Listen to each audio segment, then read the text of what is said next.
ঈদের দিন সকালবেলা গরম গরম লুচি বা পরোটার সাথে পরিবেশন করার জন্য খুব সহজেই তৈরি করে ফেলুন আতপ চালের পায়েস। আসসালামু আলাইকুম প্রিয় দর্শক, আজকের পর্বে রান্না করে দেখাচ্ছি মজাদার আতপ চালের পায়েস। এই প্রসেসে আতপ চালের পায়েস রান্না করলে খেতে দুর্দান্ত হয়। আর যারা নতুন রাঁধুনি আছেন, যারা কখনো পায়েস রান্না করেননি, আমার এই রেসিপি ফলো করে রান্না করে নিতে পারেন। একদম পারফেক্ট রেসিপিতে আমি আপনাদের সাথে শেয়ার করছি। প্রথমে একটা পাতিলের মধ্যে আমি ১ লিটার পরিমাণ দুধ নিয়ে নিলাম।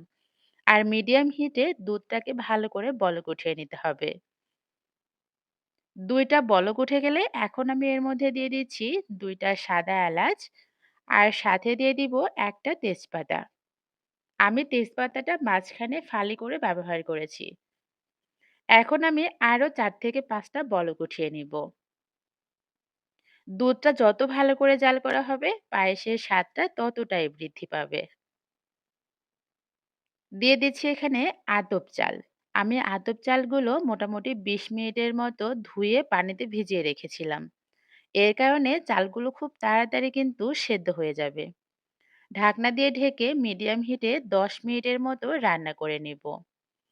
চুলার হিটটা হাইয়ে রাখা যাবে না, মিডিয়াম টু লোতে রেখে প্রথমে চালগুলো সেদ্ধ করে নিতে হবে।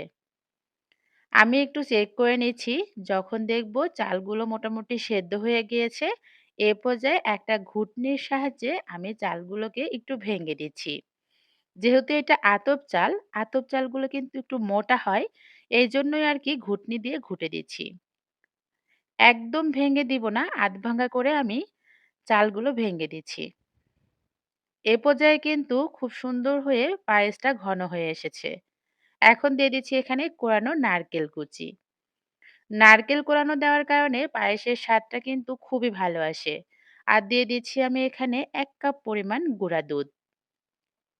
গুঁড়া দুধটা অপশনাল, এটা ব্যবহার করলে খেতে ভালো লাগে, যার কারণে ব্যবহার করেছি। তবে গুঁড়া দুধ ছাড়াও কিন্তু পায়েস একই প্রসেসে রান্না করতে পারবেন। দুধ আর নারকেল কোরানো দিয়ে আমি ভালো করে নেড়েচেড়ে মিশিয়ে এখন দিয়ে দিচ্ছি মিষ্টির জন্য চিনি। আমি এখানে লাল চিনি ব্যবহার করেছি ২ চামচ পরিমাণ। সবকিছু ভালো করে নেড়েচেড়ে মিশিয়ে রান্না করে নিতে হবে। আর চুলার হিটটা মিডিয়ামে রাখবো। ঠিক এরকম ঘনত্বেই কিন্তু নামাতে হবে। এটা যেহেতু আতপ চাল, খুব তাড়াতাড়ি কিন্তু ঘন হয়ে যায়। আমি একটু সার্ভ করে দেখাচ্ছি এটা কতটা লোভনীয় লাগছে। এই সহজ রেসিপিতে যদি আপনি পায়েস রান্না করেন, আপনার পায়েসটাও একদম দুর্দান্ত হবে। আজকের পায়েস রান্নায় আমি কোনো প্রকার বাদাম বা কোনো কিছু ব্যবহার করব না। এটা এমনিতেই খেতে কিন্তু অনেক বেশি মজার হয়। তো সবাই ভালো থাকবেন। আসসালামু আলাইকুম।